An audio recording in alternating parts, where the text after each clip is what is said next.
Hey guys, Brian Schmidt here with BassResource.com. I'm going to talk to you about springtime, the spring season for swim jigging.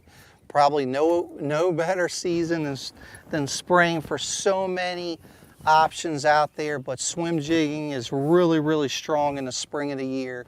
You know, and I'm going to bring spring, I'm going to go early pre-spawn, spawn to early post-spawn. I'm going to just gather spring all into that. So, you know, what are we targeting in the spring of the year?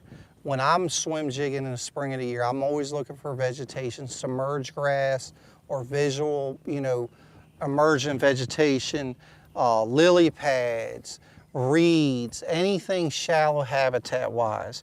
And there's reasons I choose certain jigs for certain scenarios, and I'm gonna talk to you about that real quick. You know, first and foremost, in the spring of the year, I'm kind of basing it off a bluegill approach or a crayfish approach, okay?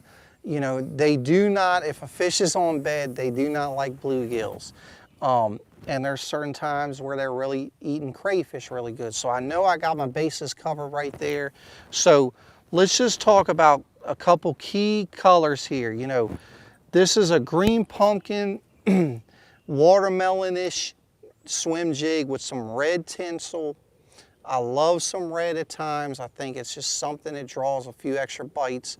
This is my swim jig again from Hayabusa. I have tinsel on every one of them, and I have a Missile Baits Chunky D in green pumpkin flash on the back of this.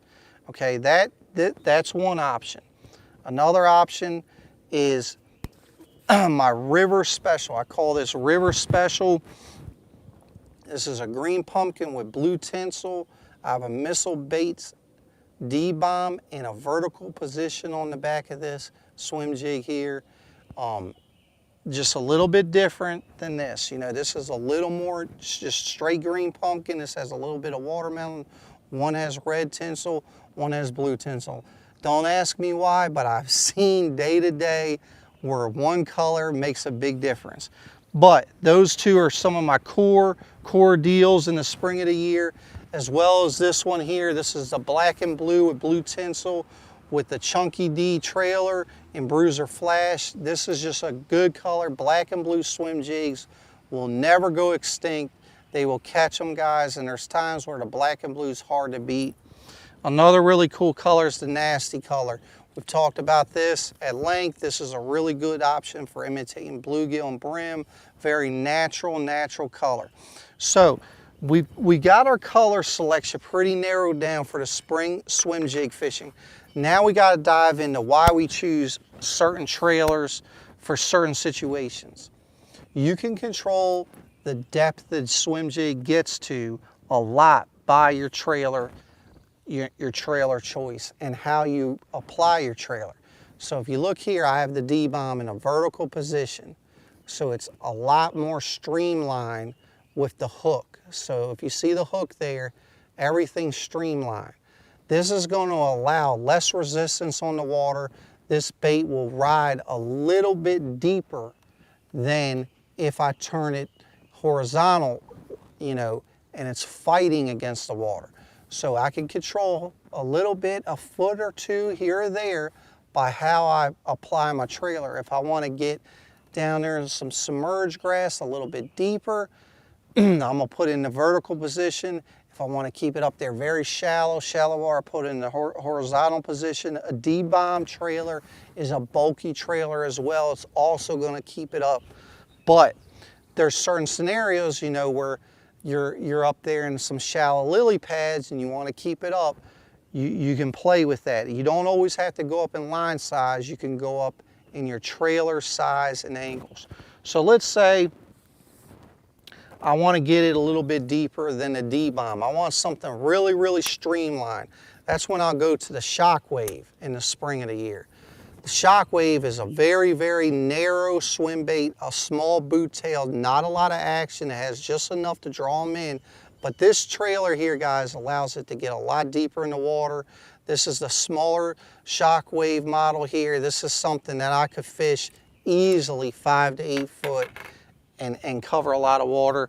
And then the Chunky D is kind of the perfect medium, guys. This is not that big, but it still has a lot of action. So this is the medium, I would say, between the Shockwave and the D-Bomb. And here's another thing. You know, the D-Bomb and the Chunky D here, they have two legs that are gonna kick. There's two legs putting off action. I always associate swim jigging with either a twin tail chunk trailer or a swim bait profile trailer.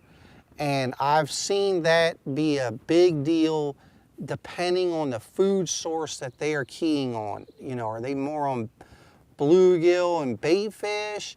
You want the swim bait. Are they more on crayfish? It seems like the twin tail does a lot of damage for me. I believe this twin tail, you can fish it at a slower speed as well. So that's a key there. But in the spring of the year, guys, we're thinking spawn. We want to get shallow, so you want to find shallow habitat that they can fish, they can spawn around.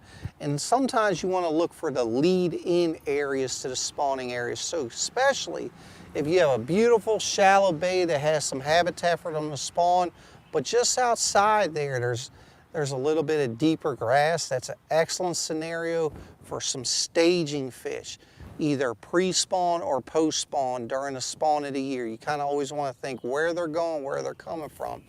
You know, depending on if you're on that pre-spawn, post-spawn bite, you want to get a little deeper. If you want to get up there where they're spawning, you want to get a little shallower. Control your trailer sizes.